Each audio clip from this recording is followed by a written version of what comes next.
Opa! E-klassi Mersu praktiliselt poole hinnaga. Internetist on ikka kasu. Poole hinnaga? Ahah, odavadmersud.ee. Sa tead, palju ametlikus esinduses siukse eest küsitakse. Topeltpapp. On ikka röövijad need ametlikud edasi müüjad, Aga kui siit saidilt osta, saab talverehvid kauba peale. Sullid tahavad, aga... Mida? Sulli tahavad, aga no kuule, me oleme ju mõelnud selle auto ostu peale nii kaua, meil on raha olemas ju. Sularahas? Nalja teed või? Jumala loogiline ju. Mis vahet seal lõpuks on? Ülekanne või sull või hind on oluline. Poole odavam kui ametlikus esinduses. Hooldust ikka pakuvad autole või? Ei paku, aga Mersu. Mersuga ei juhtugi mitte midagi, sellepärast ta Mersu ongi... Kuule, tee nüüd ikka kindlaks, mis koht see on siuke. Internet on pettureid ja muidu vuflimehi täis. Müüvad oma kaupa odavamalt küll, aga kui midagi juhtub, siis ei vastuta keegi. Ei ole midagi. Näe, kui ilus, usaldusväärne sait, kena kujundus ja puha telefoninumber on ka all. Keegi paneks ju telefoninumbrit alla, kui mingi vuffel oleks. Ma teen ära selle asja.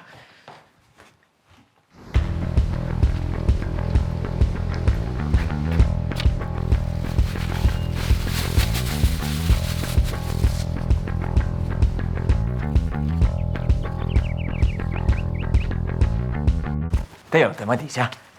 Oleme. Miks me siis ei ole? Papp on kaasas või? Jah, näe siin. Kuule, päris hea ju. Kuule, aga ootab siin, ma toon auto ära ja vaatame edasi.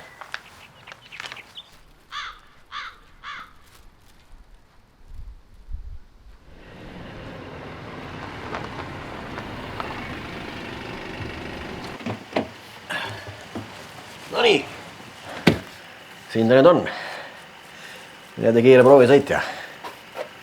Kuule, võtan selle enda kätte. No, garantiiks või? Ja, okei, jah. Paned veel minema, tead, hakkasin mööda linna taga otsima politseiga.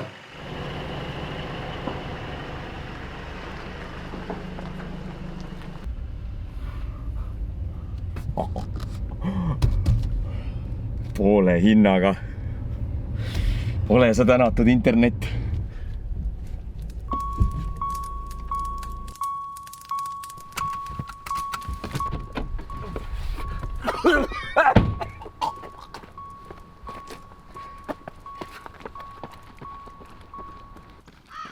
Madis! Madis! Madis, kurat! Madis! Madis, ma tahan oma raha tagasi! Sa ei osta ja autot suvaliselt internetilehelt. Miks sa siis oma soojuspumba suvalisest kohast hangid? Soojuspump on nagu auto. See tuleb osta usaldusväärselt asjatundjalt, mitte suvaliselt netilehelt, vaid ettevõttelt, kes su pumba eest ka peale tehingut hoolitseb. Firmast, kus töötavad asjatundjad, kes peale pumba müümist ära ei kao. Osta soojuspump ettevõttelt, mis kuulub Eesti Soojuspumba Liitu.